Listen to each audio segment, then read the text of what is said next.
Morning partners. Last episode में हमने देखा कि इन्वेस्टमेंट और सेविंग इन दोनों में बेसिक क्या डिफरेंस है। आज हम देखेंगे 40-20-40 फॉर्मूला। ये लगभग 2020 आईपीएल की तरह लग रहा है ना दोस्तों। जी हाँ, ऐसा ही है कुछ ये दोस्तों। हम जब भी common man as a common man saving या इन्वेस्टमेंट करते हैं तो हम सबसे पहले क्या करते हैं कि अगर हम 100 रुपए कमा रहे हैं तो हम उसमें से खर्चा करने के बाद बचा हुआ पैसा इन्वेस्टमेंट या सेविंग करते हैं। बट दोस्तों, रिच पर्सन ऐसा नहीं करते हैं। रिच पर्सन क्या करते हैं, कमाए हुए पैसे से पहला सेविंग और इन्वेस्टमेंट करते हैं और बचा हुआ पैसा खर्चा करते हैं। किस तरीके से?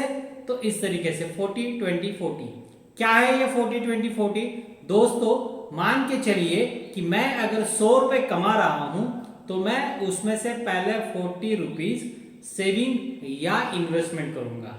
बाद में 40 रुपीज मैं मेरे डेली नीड्स के लिए यूज करूंगा, जैसे कि मेरा रोटी कपड़ा मकान, बच्चों की स्कूल फीस, कार के लिए खर्चे हो गए, मेरे मोबाइल के बिल्स हो गए, इलेक्ट्रिसिटी बिल हो गए। ये सारी चीजें जो मुझे रोज खर्चा करने पड़ती है, ये ऐसी सारी चीजों पे मैं मेरा 40% खर्चा करूंगा।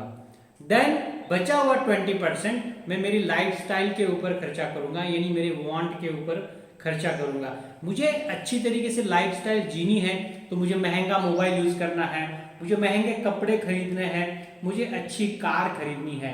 तो दोस्तों, मैं मेरे 100 रुपए में से ये 20 रुपए में मेरी वांट के लिए दे दूंगा, ताकि मैं सोशली और सोसाइटी में मेरी इमेज अच्छी बनाए रखूं।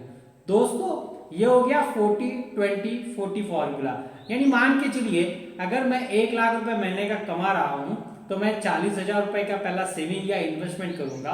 बाद में 40,000 रुपीज मैं मेरी डेली नीड्स पे खर्चा करूंगा और मैं 20,000 रुपीज मेरी वांट पे यानी मेरी लाइफस्टाइल पे खर्चा करूंगा दोस्तों। देन अगेन सवाल आता है कि 40,000 इन्वेस्टमेंट और सेविंग करना है तो सेविंग कितना करना है और इन्वेस्टमेंट कैसा करना है। लास्ट एपिसोड में ही हमने देखा था दोस्तों कि मैं सेविंग जो कर रहा हूं वो मुझे मेरी इन्फ्लेशन रेट से कम पैसा देगी, लेकिन सेविंग मुझे इसलिए करनी है कि कुछ इमरजेंसी आ जाए तो मेरे पास कॉन्टिजेंसी फंड होना चाहिए। दोस्तों, मैंने फर्स्ट एपिसोड में कॉन्टिजेंसी फंड के बारे में बताया था।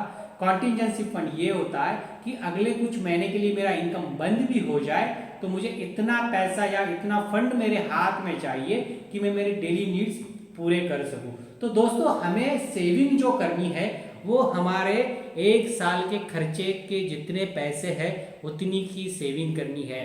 तो जैसे मैंने देखा कि 40,000 रुपए मेरा डेली नीड्स का साल का महीने का खर्चा है, तो मुझे सेविंग करनी पड़ेगी लगभग 4,80,000 रुपए की। दोस्तों, जब मैं सबसे पहले ये 4,80,000 रुपए की सेविंग पूरी कर लेता हूं तभी जाके मैं कहीं इन्वेस्टमेंट की ओर जा सकता हूं। हाँ जी हाँ दोस्तों, हमेशा ध्यान में रखिए, जब तक मेरा सेविंग यानी मेरे कॉन्टिजेंसी फंड का कोटा पूरा नहीं हो जाता तब तक मैं इन्वेस्टमेंट नहीं कर सकता हूं। हाँ, एक बार मेरा सेविंग का कोटा यानी मेरे साल भर का खर्चा डेली नीड्स का जब पूरा हो जाएगा तब मैं सेविंग करना बंद कर दूंगा और मैं इन्वेस्टमेंट करना शुरू कर दूंगा, क्योंकि मुझे इन्वेस्टमेंट लॉन्ग टर्म के लिए करनी है जो कि मुझे इन्फ्लेशन रेट से लगभग दुगना रिटर्न देगी। इससे क्या होगा दोस्तों कि मेरा जो पैसा है वो कंपाउंडिंगली बढ़ेगा और बहुत जल्दी स्पीड से बढ़ेगा, ताकि मैं मेरे सपने जल्दी पूरे कर सकूं दोस्तों। तो हमेशा ध्यान में रखिए कि हमें जो लाइफस्टाइल अपनानी है रिच पर्सन वाली अपनानी है, 40-20-40 फॉर्मूला। तो दोस्तों, ये फॉर्मूला यूज करने के बाद मैं आपको गारंटी देता हूं कि हम हमारे सारे सपने जल्दी पूरे कर पाएंगे। बट दोस्तों, ये फॉर्मूला यूज करने के बाद भी हमें 2 खतरे आ सकते हैं दोस्तों लाइफस्टाइल में। ये 2 खतरे क्या है दोस्तों, ये हम देखेंगे नेक्स्ट एपिसोड में। तब तक दोस्तों स्वस्थ रहिए, खुश रहिए और जी हाँ, अपने सपनों को लिखना शुरू कर दीजिए ताकि